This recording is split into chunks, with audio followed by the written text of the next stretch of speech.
Hi, welcome to our presentation on the care of the newborn. As many of you have experienced at delivery, we know that that's where our work begins. We've been monitoring the baby in utero. Now we have the actual patient in front of us. So one of the first things that happens in the delivery room, besides getting the baby stabilized, is assigning an APGAR score. To refresh your memories, APGAR score consists of 5 different parameters: heart rate, respiratory rate, reflex irritability, muscle tone, and color. If all the criteria for each of these is met, the baby is assigned a score of 2. If the baby does not meet any of the parameters for each of these categories, the baby is assigned a score of 0. If the baby meets some of the parameters, the baby scored a score of 1 for that particular entity. So when you look at the right-hand side, you can see how the points are assigned, and babies that are in excellent condition typically have a score of 7 to 10. Babies who are moderately depressed and need some resuscitation have a score of 4 to 6, and babies who are severely depressed and needing really extreme resuscitation measures have a score of 0 to 3. And Chapter 24 has a great assessment guide to help you master this. This is just a nice algorithm to help you look at what we're doing in the delivery room and how we're stabilizing the baby. The little abbreviation BVM is for a bag valve mask. This is a really nice algorithm that just kind of leads you through how we make decisions. Do we need resuscitation, or can the baby just be handled with routine care, providing warmth, clearing the airway, drying, and just ongoing evaluation? Transition is that first 6 to 8 hour period of life. Realize that the baby has to get used to being on the extrauterine environment after living in the in-uterine environment for however long the gestation was. And so the baby has a lot of jobs to do during this transition period. Immediately, the baby has to establish and maintain respirations. There's circulatory changes going on, changing from neonatal to infant circulation. The baby has to now be able to try to regulate the temperature, which they're not very efficient at, because they were living basically in a climate-controlled environment. They now have to learn how to seek out nutrition because everything was being fed to them through the placenta, and now they have to learn to exhibit feeding cues and learn how to suck and swallow and coordinate all of this. Waste elimination is now a new thing for them as well, because now they're passing stools, so that's one of the things we're looking for. And because they're learning how to eat and eliminate, regulating their weight is a big issue also. So you can see the first 6 to 8 hours of the transition. The first period of that is the first 30 minutes of life, and we'll see the changes in the heart rate and respirations. And the second period of reactivity is 4 to 8 hours after birth. So we want to take advantage of that first golden hour, that first hour after birth, to really try to facilitate bonding, because the baby's alert, trying to figure out what's happening. And this is a great time to put the baby to breast, put the baby skin to skin with the parents. Here's the goals of our newborn nursing care, and I try to boil it down to where it's pretty simplistic, with our goals of being warm, pink, and sweet. So you can see warm is correlated with temperature. Pink has got to do with our airway, our breathing, and our circulation. And sweet is related to temperature and breathing, as well as our nutritional aspects. Safety is important in all we do. So safety is paramount when we're caring for newborn patients or any patient. So let's look at these one at a time. We're going to look at warm first. So we know we have to help the baby maintain a balance between heat loss and heat production. The babies do have brown fat, and the more mature the baby is, as far as gestational age, the more brown fat they have. So preemies don't have as much brown fat as term babies, and I'm going to show you in the next slide the distribution. It's very easy for them to lose heat. Their heads are disproportionately larger than the rest of their body, and so they can lose heat very easily because they cannot shiver. They do what we call non-shivering thermogenesis. So we really do not want to cold stress the babies because this increases their metabolic demands. We also don't want to get them too hot because they can't sweat. So Think back to Goldilocks and the Three Bears. We don't want too much. We don't want too little. We want just right. So the immediate intervention at birth regarding the goal of keeping the baby warm, we dry the infant and remove the wet blankets. If we keep the wet blankets on the babies, we're just going to be helping the heat loss along, not preventing it. We want to place the baby skin to skin with the mother, and of course we want to check the temperature. How do we know our intervention works unless we're actually seeing what the temperature is? So we'll know that what we're doing is working by checking the temperature. Here's our distribution of the brown fat. As you can see, it's over the vital organs.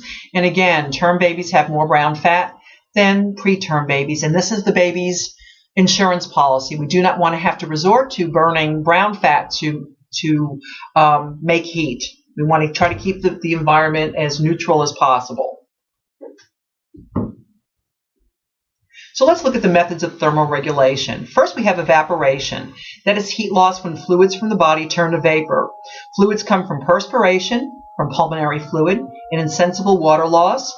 Our nursing intervention for this is to keep the baby dry.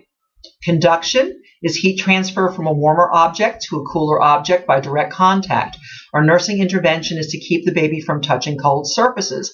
That's why we use the warmers to warm our bassinets right immediately after birth, and why we put our babies from skin to skin. Radiation is the heat transfer from a warm object to a cooler object by indirect contact. Our nursing intervention is to keep the baby covered. That's why we keep them in a t-shirt, why we swaddle them, why we keep a little cap on their head to prevent that radiation heat loss. The last method of thermoregulation is convection. Heat is lost from warm body surface to cooler air currents. So our nursing intervention is to keep the baby away from drafty windows or fans or air conditioning ducts. This is just a nice illustration that gives examples of the different methods of heat loss and what we can do to try to prevent losing heat. Of course, our goal is warm, but again, like I said, with Goldilocks and the Three Bears, it's warm but not too warm. Babies are not good at regulating temperature. They do not sweat efficiently. Do not overdress or keep the baby's room too warm, and do not leave unattended babies in automobiles. And so that's a very important teaching point, because we see the news filled with, child deaths from children being left in cars. So we don't want to leave unattended babies in automobiles. So let's look at PINK. We're looking at airway and breathing. So once we cut that umbilical cord, that baby needs to start breathing. So we want to position the infant to maximize the airway. When you think about CPR on adults, we do the chin thrust, the chin lift to hyperextend the neck. Well, that doesn't work well on babies. You'll actually cut off their airway. So we position the baby more in what we call a sniffing position. Just kind of think of just slightly elevating your head so your nose can sniff. That's the proper position. We want to suction the mouth, the nose, and in some instances the trachea. We would suction the trachea if there was meconium stool in the amniotic fluid. Remember that the baby is a nose breather. And so it's really important that we keep those nasal passages clear. We want to check for nasal patency too, and we could just put our finger over each nostril and make sure that the baby's still continuing to breathe well, not going into respiratory distress when we're obstructing one nostril. We want to look at the rate of respirations, and initially they're about 60 to 80 initially, and then once the baby settles down, they're about between 30 and 60. Many have rales and rhonchi until the lungs are cleared of fluid. And so we're looking for signs of respiratory distress, which are grunting, flaring, tachypnea, or apnea, which is showing that we're having ineffective air exchange. So we want to assess the rate of respirations, the quality of respirations. For PINK, we're looking at our circulation. So we want to, as nurses, monitor the heart rate. And our heart rate initially may be between 160 to 100 beats per minute for about 10 to 15 minutes after delivery. And then it drops down to a baseline of 100 to 120. And the babies gradually go down, because as you remember in transition, a lot of those babies still have a heart rate of around 130 or so, and that's perfectly normal within the first couple of hours after birth. As far as heart sounds, there may be some slight pulmonary hypertension during the first few hours, so you'll hear a loud second sound. Until the ductus arteriosus closes, there may be a soft 2 out of 6 systolic murmur when you're grading the murmurs, and that's due to the left to right shunt of blood. This duct typically closes within 15 hours after delivery. The color should be pink, but remember, when you're first assessing babies, very few babies are completely pink at 5 minutes, and that's why usually we don't see an APGAR of 10. At 5 minutes, we see an APGAR of 9. Also, the extremities may be purplish. This is called acrocyanosis. Think about where the circulation needs to be. It needs to be over the vital organs, the brain, the heart, the lungs, the kidney, the liver. Well, your hands and feet, they're kind of last man on the totem pole, and so the circulation shifts to where it's needed. This results in the acrocyanosis, which is perfectly normal in the newborn. Another thing we do to keep babies pink is right before they get discharged, we're going to look for congenital heart disease. This is the leading cause of death in infants, U.S. infants under 1 year of age. Early detection and timely intervention can significantly reduce newborn morbidity and mortality. And in Texas, nurses are champions in providing leadership to develop an educational program to screen newborns for congenital heart disease using pulse oximetry. And you'll see what they'll do is compare the pulse oximetry of the upper extremities with the lower extremities. There shouldn't really be a discrepancy. If there is, that may signify that there is a congenital heart problem. And there's a little YouTube link here attached if you wish to learn a little bit more about this process. So now we're on to sweet. So we've kept the babies warm, we've keeping the babies pink, and now we need to keep them sweet. We want to keep the glucose within normal range, which is 40 to 60, and we want to put the baby to breast. And typically bottle-fed babies are not usually fed immediately after delivery, but once we stabilize them, then we will offer them formula to make sure that we're meeting their caloric needs. Just some little tidbits about breastfeeding. We really want to recommend breastfeeding exclusively for the first 6 months and continuing up to 12 months. If we wean the babies before 12 months, we want to really make sure that the moms are using iron-fortified infant formula so the babies don't become anemic. Some facts about newborn nutrition. There's a short PowerPoint on this module that has the key points you will need for your ATI. This material will also be reinforced in the pediatric nutrition module later in the semester. Now we're going to talk about safety. Well, part of safety is protective equipment, and part of safety is also protecting the babies against infection. So, of course, big important thing, good hand washing. So before we go into the nursery, we're scrubbing up. Between babies, we're washing our hands. And we want to reinforce the importance of good hand washing and avoidance of exposing babies to anybody with infectious disease as part of our discharge instructions. As far as other things with protection, we want to identify the baby with ID bracelets and footprints because it's important that we send the right baby home with the right family. And we have to monitor the babies to prevent abduction. And many of you have seen the little apparatus such as Hugs that we attach to the babies. That's a GPS sensor, so if the baby is taken off the unit, the alarms will go off. Another important thing to think about is evacuation. As you can see, I've got several different disasters listed here. If you are called upon to evacuate the nursery, how are we going to get the babies out of the nursery? What this nurse is modeling is an evacuation vest. It has 2 pockets in the front and 2 pockets in the back, so one nurse can safely evacuate 4 infants from the newborn nursery.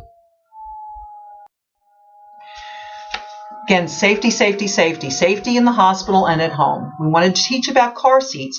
Car seats belong in the middle of the back seat. Car seats face backwards for the first 2 years of life. They should be tethered correctly into the car, because if you don't have them anchored correctly, then they're not going to be able to do their job. Never too early to talk about childproofing. So you're talking about poisons. That includes cleaning stuff and medication. They need to be in secured cabinets.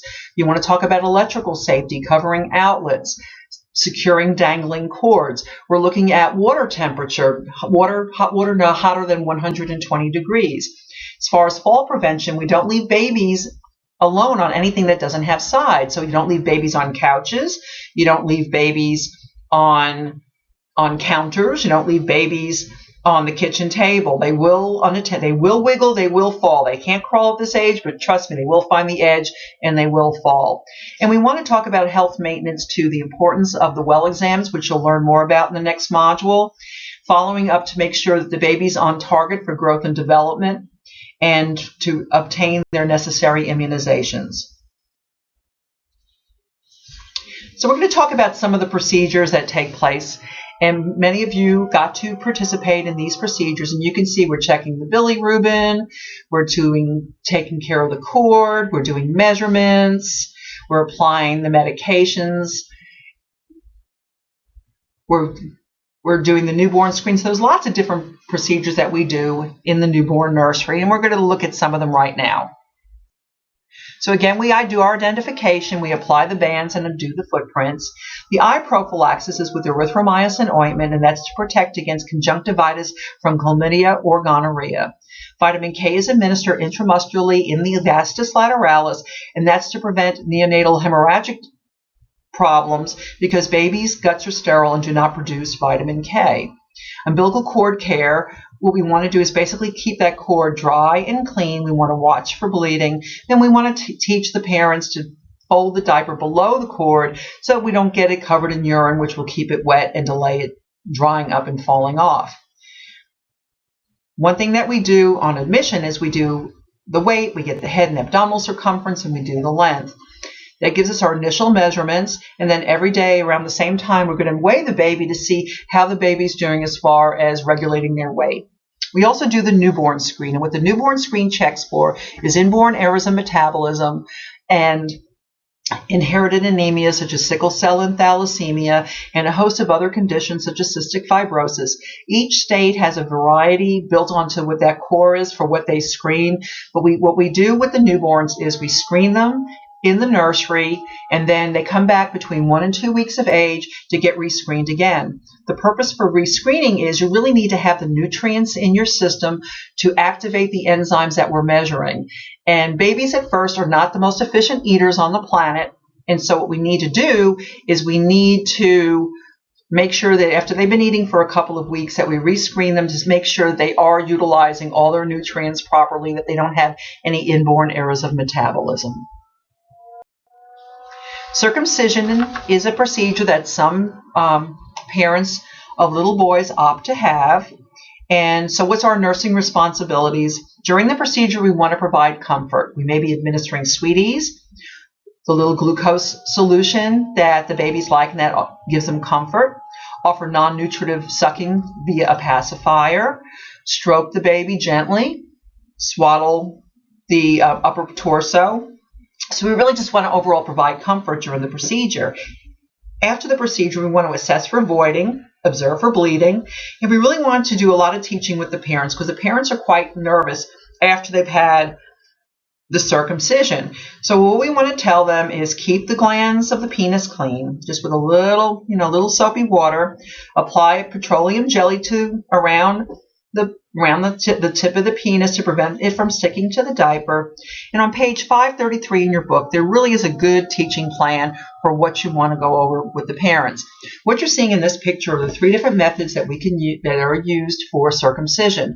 On the extreme left is a Gomco clamp, which is probably the most common tool that you've seen used. The one in the middle is a Mogen clamp. And the one on the far right is a Plastibell. The Plastibell is a little bit different because they apply a little plastic ring, and your book has got a really good picture of it. And then the little ring, when everything is all healed, the little ring falls off. And this may take up to 8 days. And usually the parents are very concerned when they have the Plastibell. So you don't see the Plastibell used as much as you do the Gomco, which is the one that's on the extreme left. As far as newborn assessment, you have charts on pages 513 through 522. It's a really good overview of newborn assessment, but we're just going to look at some highlights of assessment. One thing that we look at is gestational age, and that's neuromuscular maturity, physical maturity, and then we classify the babies based on what our findings are with these two parameters. And on pages 486 and 496, there's really good things for gestational assessment. Now, as far as gestational age, let's look at the quick down and dirty about how you can assess. One thing you want to look at is ear cartilage. In preterm babies, the ear cartilage isn't as formed as in term babies, and if you kind of bend their ear over, fold it, it takes longer to recoil itself back into its original position. Term babies have firmer cartilage, and when you fold their ear over, it springs immediately back the way yours would if you folded your ear over. Breast buds, when you're looking at breast buds, preterm babies don't really have any breast tissue at all, where a term baby will have breast buds that are about 3 to 10 millimeters in diameter. So you can actually feel little breast buds.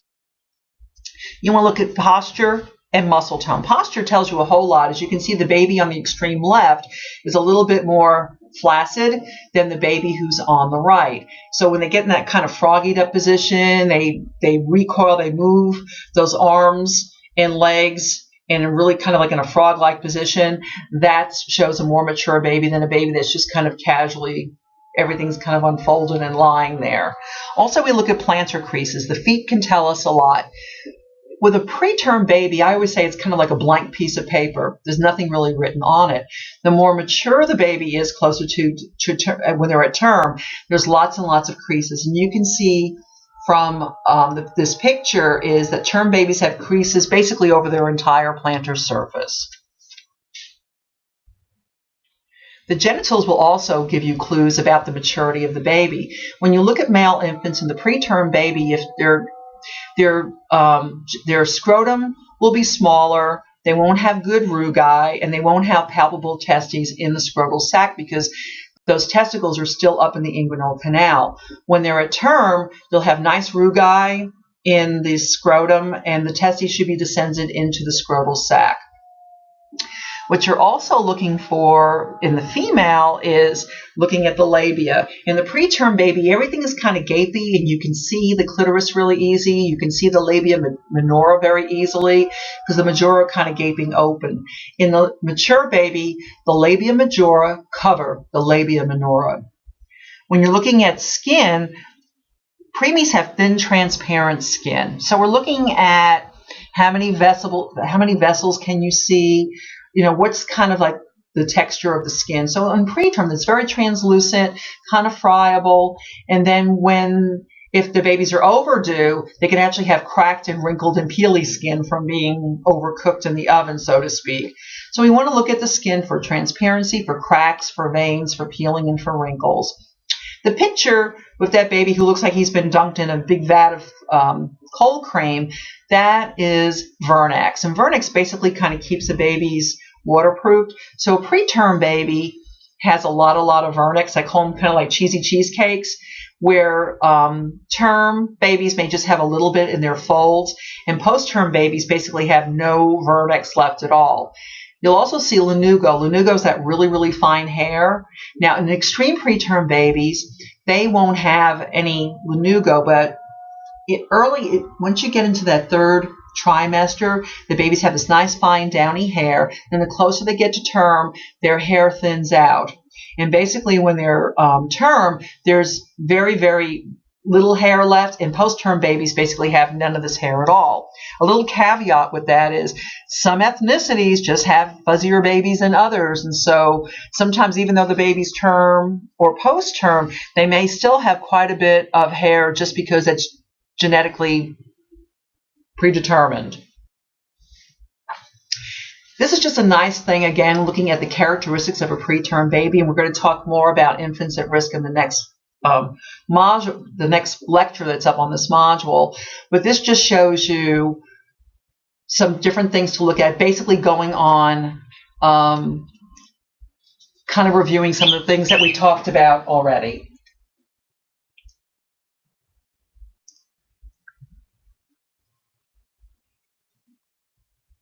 So we look at classifications, and the thing about classifications, here's the important thing about classifications.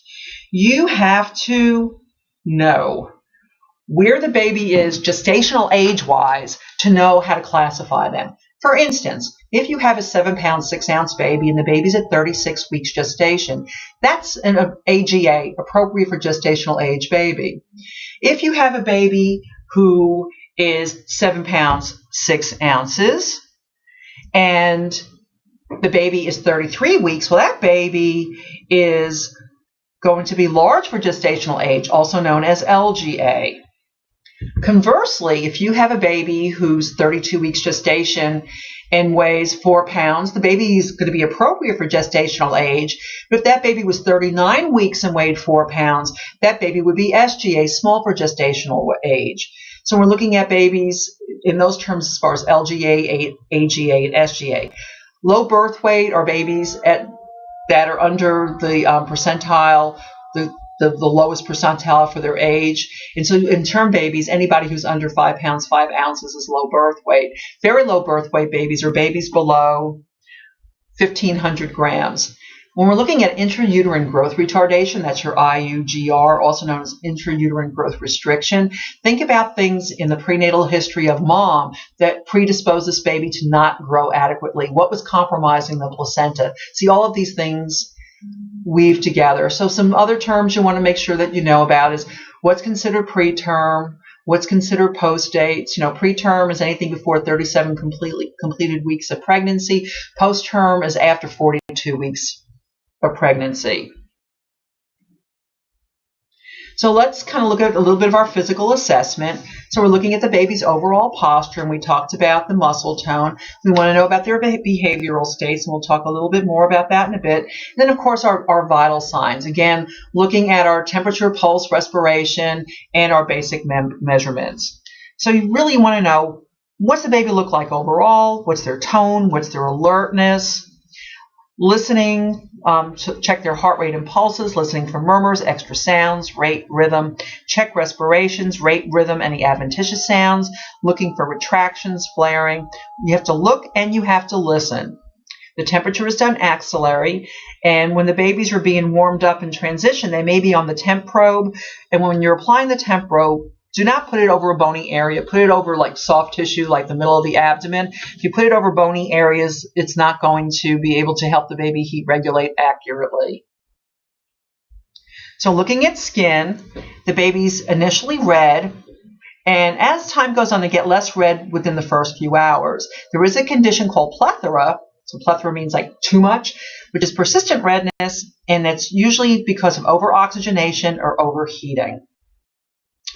So let's look at some of these pictures. So what we have in that upper left is a baby with baby's got lots of lanugo on their back. The baby below that has got lots of vernix, or a cheesy cheesecake. The baby below that's got some bruising on their face. See how nice and pink their body is, and their face is bruised. So you can kind of see the bruising in the baby, and that could be just due to the baby, the way the baby bounced around off of the maternal pelvis.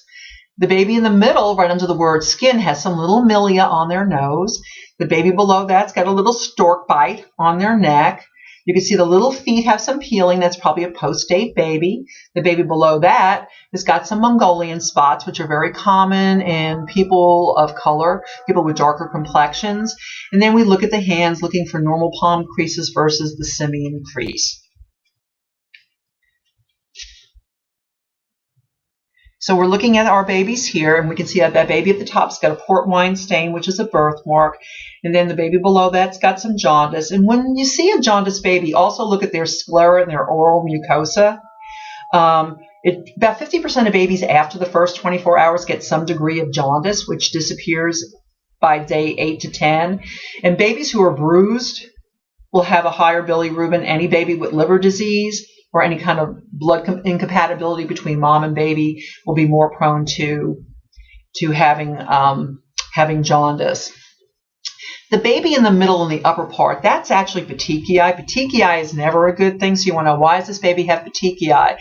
That usually symbolizes something that has to do with low platelets, and the baby may have been exposed to some sort of viral illness in utero, and that correlates often with low platelets. The baby below this, when we're looking at the ears, got a little ear tag. So when you're observing babies, you want to look at things that are extra. Is there anything extra? Is there little tags? Is there extra digits? What's going on?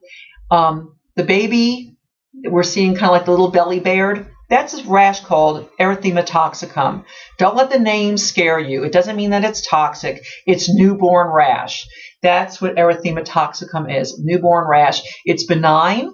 There's nothing to put on it. You don't have to notify the provider about it. It's just that baby's skins are very, very tender. Now we're exposing them to laundry that's been, washed in various detergents, and we're touching us, and our clothes have been washed in detergents, and it's not even like a contact dermatitis. It's just that their skin is real sensitive. And so we just make note that it is present, but there's nothing to do with it. Musculoskeletal wise, this is just some key points. That the head is about a quarter of the body length. Arms are slightly longer than the legs. We may see molding of the head. And we want to look at the hips for symmetry. The skin fold should match. And you may have gotten the opportunity or watched either the provider or the nurse do the Ortolani maneuver looking for hip dysplasia, where we can displace the head of the femur out of its socket. We're also looking at the base of the spine, looking for tufting at the base, which can indicate spina bifida or spina bifida occulta. Here's some things that we're looking for with extremities. We have club feet. That's on the upper left. Next to that, with the little toes, that's webbing of the toes. And the picture in the lower middle is absence of limbs or digits. So we want to make sure, is everything symmetrical? Is it shaped the way it should be shaped? Are the right number of things? Are we having 10 fingers, 10 toes? Do they look the way they're supposed to look? That's what we're assessing. The head. Keep caput separate from cephalohematoma. Key thing. Caput goes across the suture lines. Cephalohematoma doesn't. Caput is just swelling from the head being down in that birth canal. Cephalohematoma is due to bruising. You can have unilateral or bilateral. This poor little guy here looks like he's got horns on both sides. It's bilateral cephalohematoma, and that's a collection of blood between the skull bone and the periosteum. So it doesn't cross the suture line. Here's some more pictures. You've got a picture here of some molding. You have some little bit of stork bites on the baby that's to the right, and then on the bottom, it's just showing you where the fontanelles are. When you're palpating fontanelles, you want to make sure they're soft. You want to make sure they're flat. You want to make sure they're open. You're palpating the suture lines. Are they overriding? Can you kind of run your finger in the middle? So we want to make sure that they're not fused. With face, we're looking for symmetry, size, and shape. Look at the location of the eyes, ears, nose, mouth, and chin. And as you can see with this baby appears to have a bit of a palsy or some sort of nerve damage on one side, because one side of the mouth is moving and the other side of the mouth is not. With eyes, we're looking for the red reflex. Again, we're looking for symmetry, discharge. What color is their sclera? Are the eyes the same size? There are conditions where the eyes are asymmetrical, so we're looking for symmetry. Some things that the parents are always concerned about is what color is the baby's eyes going to be. So you can tell parents that typically the baby's eyes will be the color they're going to be by 3 to 4 months of age. Another thing that you want to tell parents is that tears are not produced until about 1 to 3 months of age. And this here just has some nice normal findings following delivery for you to review. Your ears, you're looking at the position. Again, the ears, you're drawing an imaginary line between the outer part of the ear and the outer part of the eye and the upper part of the ear, and the top of the ear should fall above that plane. So it's showing you what's true low set. And you may get like a pseudo low set just because the baby's ear got bent from being stuck in the birth canal. And that doesn't mean that the baby has an anomaly. It's just because the baby's ears got kind of squished in the pelvis. So other things that we look for preauricular sinuses or pits. That's like a little hole that you'll see like kind of on the upper outer part of like the cheekbone. You'll see a little pit, and those are just incidental findings. Typically, if we see a gross anomaly with the ear, we also think about renal problems. So with ears, we're looking at position, shape, formation of the cartilage, any tags or dimples, and of course, how the babies respond to sound. And all babies have a hearing check before they are discharged home. The nose, we want to check for shape, size, position, patency, and again, do they have 2 nostrils? Are they patent? Are they in any respiratory distress? The mouth and chin, we're looking for shape. We're looking at the tongue and the position of the tongue and the size of the tongue. We're looking at the palate. Is it intact? We're looking at all the mucous membranes. Are they pink? Are they moist? Is the uvula present? Do they have a gag reflex? Sometimes they have these little cysty looking things that are on the gums, and those are called Epstein pearls, and they're just a variation on the normal. For the neck, we're looking at webbing, and that's what's exhibited right here. That's a lot of webbing. Most of the babies you saw probably did not have that much excessive skin. We're also looking for hematomas when we look at the neck and any thyroid enlargement. When we're looking at the chest, we're looking again at all the respiratory stuff. Respiratory rate, adventitious sounds, grunting, retracting. For the heart, we're listening for the heart rate, the rhythm, and the murmur. We also want to check pulses when we're thinking about cardiac such, so we want to check brachial pulse and femoral pulse. We want to palpate the clavicles to make sure they are symmetrical, that there's no breaks, because sometimes the babies will fracture a clavicle trying to fit through the birth canal. Something has to give, the pelvis won't, the baby does.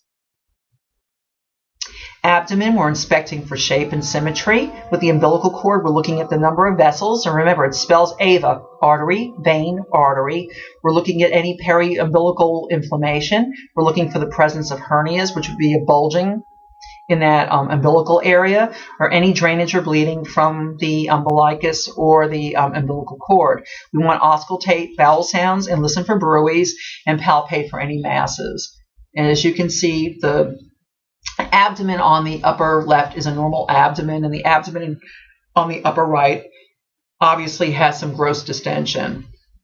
And then we have a nice picture of your AVA.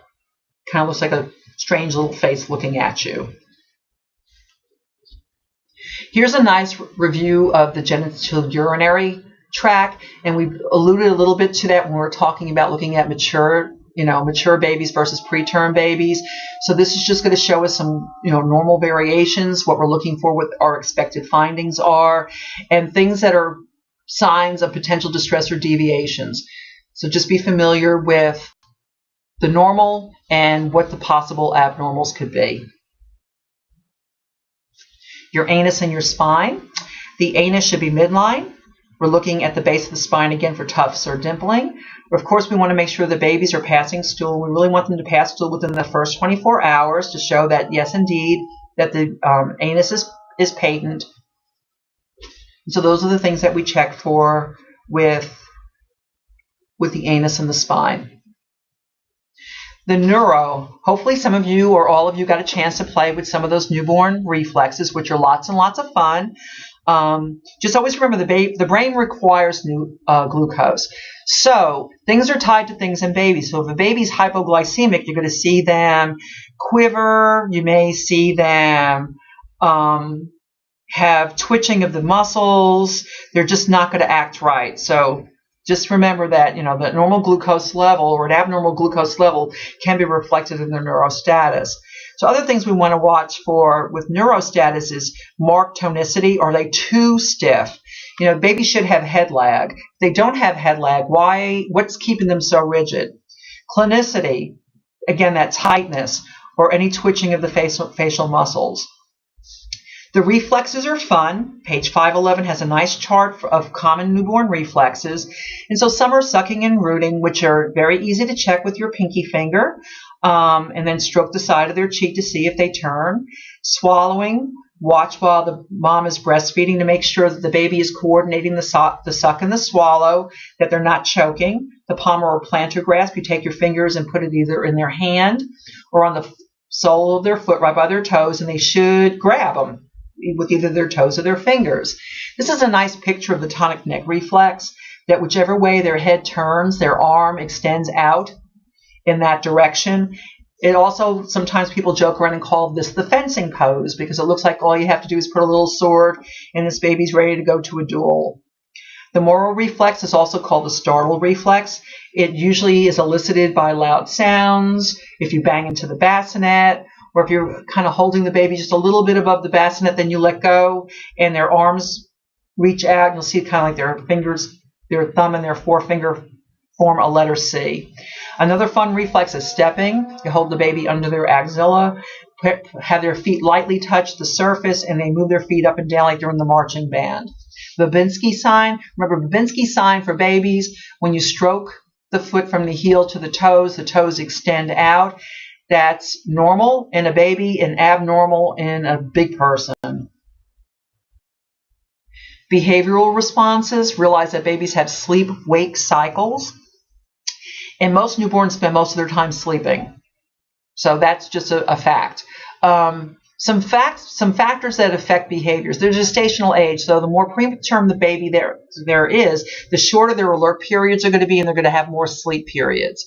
Again, they're going to be acclimated to time of day. So sometimes they're in the rhythm that the mom was in when she was pregnant with the baby. The stimuli that's going on, is there a lot of noise and chaos in the room? Is that disturbing the baby's sleep? And also a thing to note when you're taking care of babies in the nursery is medication. Not so much the medication that baby got, it's the medication that mom got. Moms who receive magnesium sulfate, those babies may be more sleepy and their muscle tone may not be as good, because think about what it does to mom. It's going to do the same thing to baby because it crosses the placental barrier. Also, if mom receives sedation before delivery and that medication is still on board when the baby is delivered, the baby may be sleepy and not as responsive as compared to an unmedicated baby. So babies do have some sensory behaviors. They will blink if you get too close to their eye. They do have that nice reflex. And when you're looking at their visual acuity, it's about 19 centimeters from their face is where they can see the best. And they like patterns. They like bright colored objects. And of course, they love faces. They'll really try to focus on the face. As far as hearing, they do respond to mom's voice. And they also respond to voices that were around mom when she was expecting. The smell is highly developed, and babies, once they get acclimated to their moms, they can actually discern. They will react different to a cloth that has their mother's milk on it compared to mother's milk of a different mother. So they know their mother's smell. With their taste, they really like sweet. Colostrum's sweet, breast milk is sweet, and so that sweet taste increases the sucking. Any of you who got to give sweeties got to see that firsthand. And touch, they are responsive all over their body to touch.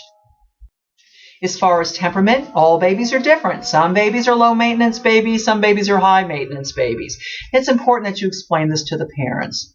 Habituation is the mechanism that allows baby to adjust to stimuli. So to tell parents when they're going home, don't keep the house totally silent. You want to have normal sounds. You want to have the vacuum going. You want to have the TV on. You want to run the dishwasher, because babies will acclimate to the normal noise level in the house. If you keep the house super quiet, then any noise is going to awaken the baby, and that's not going to make their lives very, very nice for the parents. Consolability. What you want to assess is, can the baby console themselves or be consoled? And so will they try some self-soothing activity, like trying to suck their hand to soothe down, or kind of draw up to soothe down? Or when you pick them up, will they kind of nuzzle in and are able for you to console them? That also goes along with the cuddliness. You know, how do they respond to being cradled and cuddled? Because if there's a problem with that, they really kind of get rigid and don't like being cuddled and they cannot be consoled, that may be a sign that something else is going on, which we'll talk about in the next part of this lecture when we're looking at the high-risk baby. That also goes along with irritability. How irritable is this baby? Does this baby just get set off by any kind of stimuli? And the quality of the cry. There's a normal cry, and there's that high-pitched, very sad cry of a baby who's in severe distress. So we have a lot of parent education to do. Of course, we're going to go over all those safety measures that we talked about. The child-proofing, the car seat, the water temperature, the fall prevention. We want to talk about skin and cord care. When we're talking about skin care, babies don't need a head-to-toe bath every day. We want the parents to pay attention to the face, to the neck folds, to the hands and the diaper area, and keep those areas clean. We don't no tub bath until the umbilical cord falls off and is completely healed. We want to show the parents how to detect jaundice because babies are going home, pretty quick after birth, and so we want to make sure that if there's a problem, that the parents know how to detect it. And also another thing that we want to do is we want to make sure that we are telling the moms to come in within those first couple of days after discharge to their pediatric office so the babies can have a weight and jaundice check. We want to, again, reinforce the normal newborn behavior. Know if your baby's crying, it's not because your baby hates you. Babies their nervous system is not that highly differentiated yet for them to have, gee, I don't like these people kind of feelings. And so we really want to reinforce what's normal newborn behavior. We want to go over how to know about how if their infant is sick and the phone number of their infant's healthcare provider. And I'm going to go over some points in a bit. How to burp and position the baby. Air rises, so up on the shoulder or in a sitting position. And we want to make sure that babies are on their back to go to sleep to reduce the risk of sudden infant death syndrome. And then we want to go over the circumcision care of the male infant, which we have already talked about.